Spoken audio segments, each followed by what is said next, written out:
So आता मी जाते आहे विरारला जाते आहे मी. तर माझं काम आहे तिकडून, मला तिकडून माझी बॅग घ्यायची आहे आणि मग थोड्याच टाईम नंतर मी लगेच इकडे येईन, कारण माझी कोल्हापूरची बॅग तिकडे गेली आहे आणि मला मेसेज आला की पाठवणे वगैरे आणि मला ते टाईमवर द्यायची पण आहे व्हिडिओ बनवून, म्हणून आता मी जाते आहे तिकडे. आणि मी ही जीन्स घेतली होती ती हिल रोडवरनं, जी मी आता घातली आहे. आणि हे जॅकेट तर माझा हॉल टाईमचंच आहे आणि हा नॉर्मल टॉप. पण ही जीन्स एवढी मस्त आहे ना, पण थोडीशी लूज होते मला आणि मी बेल्ट पण नाही लावला, पण ठीक आहे, पडली तर पडली.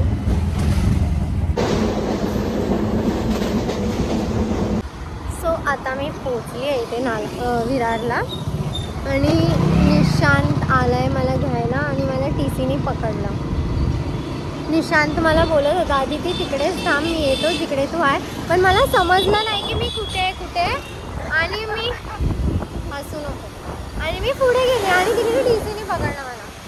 मग मी याला बोलवलं, या माणसाला बोलवलं, आम्ही बोलत मग या माणसाला मी बोलवलं आणि बोलली लवकर ये यार, माझं डोकं खराब होतं. बाईची फाईन भरली. फाईन भरली तर उपकार नाही केलेस. अरे तो भरती बोलतोय, तुला बोलायला पण येत नाही. माझी फाटली बघ, मला काय समजलं. मी त्याला बोललो तेव्हा तो कसा आहे दादा. निशांत ओरडला जोरात त्याच्यावरती, तर तो एकदम शांतच झाला. म्हणजे तो खूप असा रूडली वार्ता करत होता. मसाला घ्यायला डाळ भात खायचा आहे माझ्या हातचा, तर बोलतो आधी ती फक्त डाळ भात बनवून जा. चल काय आता काय होतं, आता बोल ना.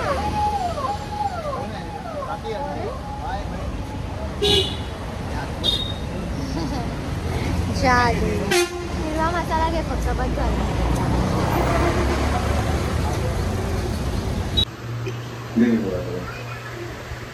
कसं ना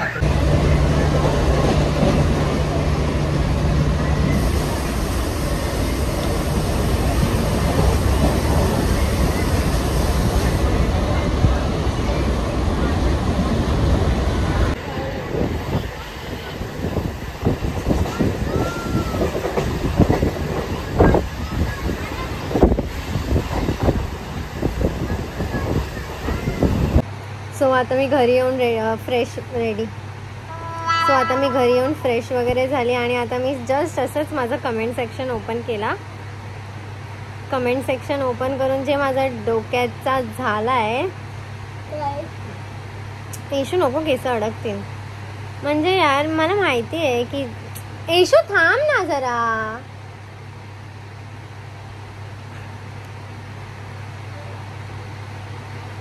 मी जरा कमेंट्स बघितले तर जरा मला असं वाटलं की मी थोडंसं काहीतरी सांगू, पण मलाच अजून काही क्लिअर नाही, तर मी तुम्हाला डायरेक्टली कसं काही सांगू शकते ते पण असं मी सोशल मीडियावरती नाही टाकू ना, म्हणजे असं बोलू नाही शकत लगेच कोणतीही गोष्ट. पहिला ती मला क्लिअर झाली, समोरच्याला क्लिअर झाली, तर मी ती तुम्हाला क्लिअर करू शकते. कारण गोष्टच अशी आहे की मी नाही सांगू शकत आहे ती गोष्ट. आता थोडासा मला टाइम द्या, मी सांगेन, मी स्वतःहून सांगेन. लास्ट टाइम पण असं झालेलं, मी स्वतःहून एक प्रॉपर त्याचाच व्लॉग बनवून मी टाकला होता यार. तर तुम्ही मला थोडासा टाइम द्या फक्त, की मलाच क्लिअर झालं की मी तुम्हाला सर्वांना क्लिअरली सांगू शकते एकदम ओपनली सर्व. मला फक्त एवढ्याच गोष्टीचं वाईट वाटतंय की भाई मला असं सर्व बोलतात आहे की जर तुला जमतच नव्हतं तर तू लग्न का केलं, तुला हे सर्व करायला नाही करायचं होतं तर. अरे आता ते झालं, ते लग्न झालं, आता ते जे पण काय झालं ते झालं. आता मला पुढचा विचार करायचा की आता ते तर झालंय, पण पुढे मी काय करू आता. तर पुढे पण माझी लाईफ आहे ना. जर एक गोष्ट आपल्या हातातनं गेली तर असं नाही ना की बाकीचे सर्व निघून जाणार आहे. पुढची पण तर माझी लाईफ आहे, मला काहीतरी करायचं आणि ते मी करेन आणि ते होईल. कारण माझं जिंदगी खराब नाही झाली आहे, म्हणजे एंड नाही झाली आहे माझी लाईफ इथेच. या गोष्टीवर ना एंड नाही होत कोणती गोष्ट. म्हणजे मला जे बोलायचं आहे ते समजा.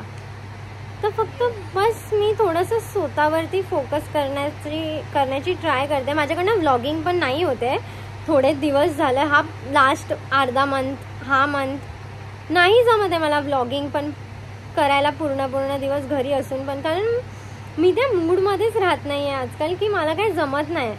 पण पण तरी मी माझं ट्राय करते की ॲटलिस्ट मी जे चूज केलं आहे काम, जे मला आवडतं, मला ते खूप आवडतं, ते मी स्वतःहून चूज केलं आहे. माझी सॅलरी जॉबमध्ये खूप चांगली होती, खूप चांगली होती आणि मी प्रोफेशनल सलॉनमध्ये काम करत होती. सो माझी सॅलरी चांगली होती, पण मी ते सोडलं का? कारण मला हे आवडतं. ऑफकोर्स मला ते पण आवडतं, पण मला इंटरेस्ट जास्त ह्याच्यामध्ये आहे. तर म्हणून मी ते होल्डवर ठेवून हे चालू केलं आहे. आणि मला असं वाटतं की मी ह्याच्यावरती बेटर अजून करू शकते इफ मी स्वतःवर थोडंसं अजून लक्ष दिलं. मला माझ्या फॅमिलीने थोडासा सपोर्ट केला आणि माझी खरंच फॅमिली खूप चांगली आहे, जी मला हर गोष्टीमध्ये सपोर्ट करते आणि मला समजून घेते. माझ्या पप्पांना माझ्यावर राग येतो, माझ्या मम्मीला माझ्यावर राग येतो, पण त्या लोक मला समजून घेण्याचं तरीही ट्राय करतात. आणि घराची वार्ता जे तुम्ही लोक बोलतात, तिन्ही बहिणी आहेत, काय काम लहानपणापासनं मम्मी आणि पप्पांनी दोघांनी पण आम्हा तिघांना पण कधी काम करून दिलं नाही घरात. एकदम असं प्रिन्सेस ट्रीटमेंट दिली आहे भाई. येशूला तर एवढी प्रिन्सेस ट्रीटमेंट अजूनपर्यंत भेटते ना की त्याचं काय हेच नाही. सो आम्हाला ती नाही आहे सवय. आणि अचानक हे मम्मी पप्पांचं असं झालं आणि आम्ही अलग राहिला आणि आम्हाला घर नव्हतं भेटत आम्हाला हे. आणि तुम्हाला माहिती आहे आता रेंटवर घर भेटणं पण किती मुश्किल झालं आहे. इथे टाइम वाढत चाललाय, पण तुम्ही प्लीज हे ऐका, कारण मी अजून हे कमेंट्स नाही बघू शकत. मला नाही जमत आहे हे कमेंट्स बघायला आणि हे करून घ्यायला, ते काय होतं त्याला ॲक्सेप्ट करायला, कारण मी तशी नाही आणि मला ते ॲक्सेप्टच नाही करायचं आहे भाई, नाही करायचं आहे मला ते ॲक्सेप्ट. तर माझ्या मम्मी पप्पांनी आम्हाला तसं ठेवलंच नाही. आणि मी लहानपणापासून आजीकडे राहिली आहे जास्त. एक टाइम नंतर मी आजीकडे राहिली काका काकींसोबत. सो काकींनी पण मला कधी असं कोणत्या गोष्टीसाठी फोर्स नाही केला की नाही सोनू हे तू करच. उलट माझ्या काकींनी पण माझ्या हातात सर्व आणून दिलंय हर टाइम. म्हणजे असं नाही की माझ्या हातात आणून दिलंय, पण असं कधी कुचक्यासारखं नाही केलंय. म्हणजे असं जेवायला हे ते. म्हणजे आजी माझी आई तर मला फक्त माझं ऐकते की नाही जमत आहे ना सोनू, ठीक आहे तू राहा, तुला पाहिजे हे पाहिजे ते पाहिजे. माझी आई एवढी चांगली आहे ना.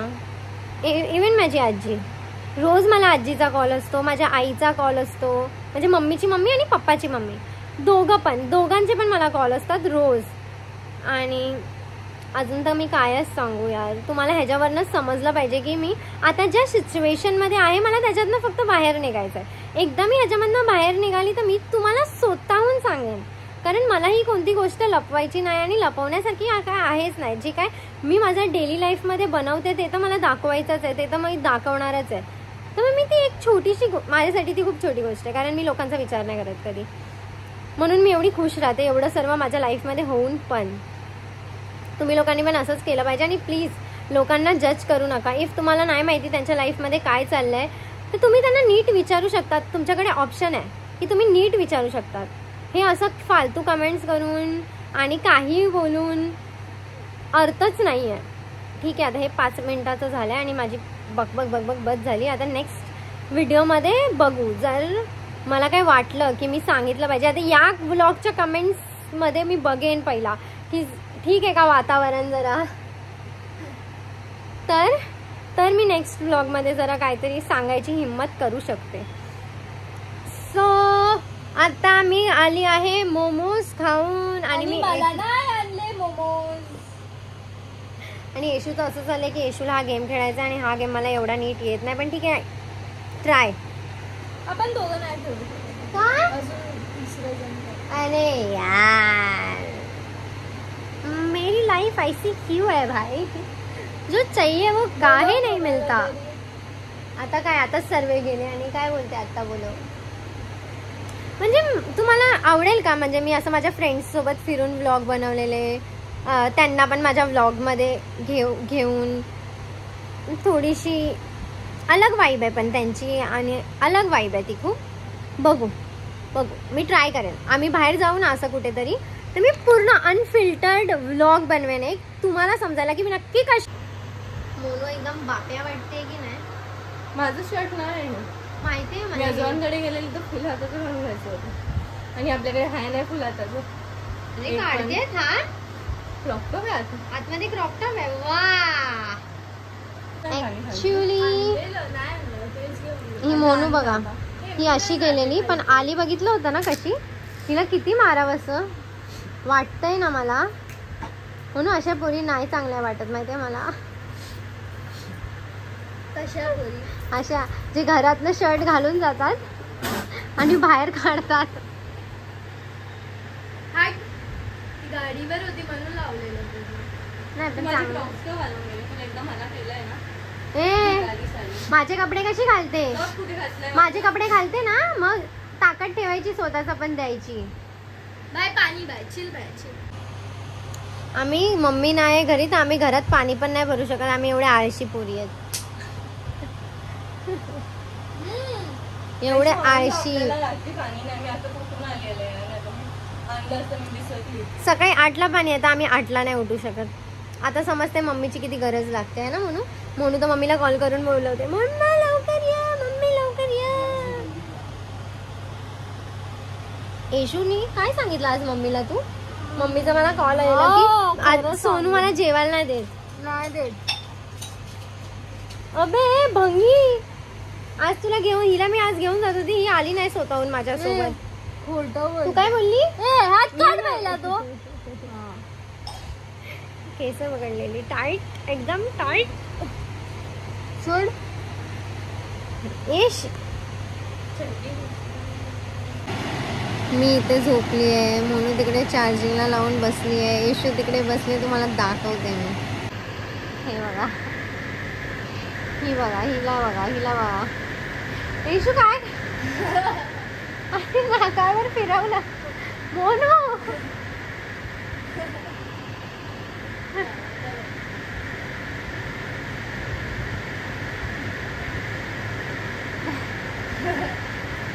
पप्पा पण असेच करतात ना, काय काय पप्पांकडनं शिकून येते ना काय काय. ठेव लवकर नाकावर, कर ना, ठेव ना भाई.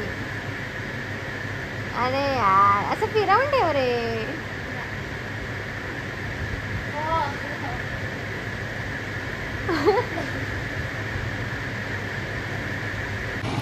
आम्हाला एवढा कंटाळा येतोय, एवढा कंटाळा येतोय की मला समजत नाही काय करू. माझे फोन बघून बघून डोळे दुखले, माझ्या डोळ्यांचा वाटोळं झालंय फार. मला वाटतंय मला मस्त मोठा भिंगरीवाला चष्मा लागलाय, डबल बॅटरीवाला. कारण ना माझं डोकं दुखतंय. म्हणजे चष्मा असेल तरच डोकं दुखत असेल ना. मला आणि माझं वॉच टाईम काय, म्हणजे स्क्रीन टाईम काय आहे माहिती आहे इंस्टाग्रामचा, 8 घंट्यापेक्षा जास्त आहे. म्हणजे विचार करा मी किती वेल्ली आहे, किती फुकट आहे. म्हणजे माझ्याकडे करायला काहीच नाही. म्हणजे माझं काही करायचं पण मन नाही करत आहे. मी रील्स बघत बसते. तुम्ही माझे डोळे बघू शकतात कसे बटाट्यासारखे झालेत खालून. हे मी रडली नाही, काय रडली बिडली नाही मी. हे फोन बघून झालंय असं. म्हणजे स्वतःची वाट स्वतः लावा. माझ्याकडनं येऊन शिका भाई. हे मी तर फुल PhD करून बसले या गोष्टीमध्ये. सर्व सामान आम्ही काढून ठेवलंय. माझी बॅग वगैरे मी भरून ठेवली आहे त्या घरात शिफ्ट करायला, सर्व कपडे. आणि मी माझ्या नेक्स्ट व्लॉगमध्ये आय थिंक सांगेन, थोडीशी गोष्ट सांगेन जी तुम्ही मला कमेंट्स करून नीट विचारा. मी तुम्हाला नीट सांगेन. ते कमेंट वाचून मी तुम्हाला सांगेन, पण प्लीज नीट कमेंट करून विचारा. कारण मी नाही जास्त कोणाचं ऐकून घेऊ शकत. आणि मी खूप स्वतःला कंट्रोल करते जेव्हा मी असे फालतू कमेंट्स बघते, फालतू लोकांचे, जे लोक काही बोलतात. भाई मी नेक्स्ट टाइम अशी इज्जतमध्ये बोलणार नाही. माझे दात कसे आहेत, दात फाडत नाही. दोघं पण सोबत बोलले फावडे. हे दोघं जळतात माझ्या दातांवर, कारण एकीचे दात पिवळे आणि एकीचे दात वाकडे तिकडे आहेत. या घरात फक्त दात माझे चांगले आहेत म्हणून हे लोक जळताय. काय बोलली येशू? पिवळ्या दाताची मैना तू मला सांगतेस आणि हिचे दात बघा जरा. म्हणून ही काय दातांचा थाक दात माझे इकडचे वाकडे तुकडे जरा असे. हा कसे तरी भाई. एकदम वाकडे तिकडे दाताची ही बाई मला बोलते, ही वाकड्या तिकडे तोंडाची बाई मला बोलते की तुझे दात कसे आहेत. स्वतःचे बघितले त्या फावली जड हेच राहिलंय काय. मार दिया ना लात. तिने मला तिकडे मारलं पण माझ्या डोक्यात दुखलं, कारण तू माझ्या गुडघ्यावर मारला. मेरा सर है घुटने में. पण हे खरंच आहे, माझं डोकं दुखलं. हिने पायावर मारलं पण माझं हे एक साईडचं डोकं दुखतं. मला काय होणार आहे का? मायग्रेन बोलतात का त्याला, म्हणजे मला मायग्रेनचा त्रास आहे काय? नवीन काहीतरी खोज केला येशूने की मला मायग्रेनचा त्रास आहे. मला तर आहे मायग्रेन. तुला हाय काय असतं ते नक्की? अर्धं डोकं दुखतं. हा, माझ्या बापाचं पण अर्धं डोकं दुखतं, माझ्या पप्पांचं डोकं दुखतं अर्धं, आणि मोनूचं पण डोकं अर्धं दुखतं. असं माझं नाही, माझा कधी कधी दुखतं, जास्त नाही, पण माझं डोकं दुखतं यार. सो इथपर्यंत ब्लॉग बघितला त्यासाठी थँक्यू. आपण भेटूया नेक्स्ट ब्लॉगमध्ये. आणि मला माहिती आहे खूप सध्या बोरिंग ब्लॉग बनवते मी, पण प्लीज बघत राहा. Like, comment, share, subscribe guys. आणि नेक्स्ट ब्लॉगमध्ये मी माझी भसाड सर्वी काढेन आणि आय थिंक मी जरा चांगले ब्लॉग बनवू शकेन. बाय. इथपर्यंत बघण्यासाठी थँक्यू. Bye guys, bye.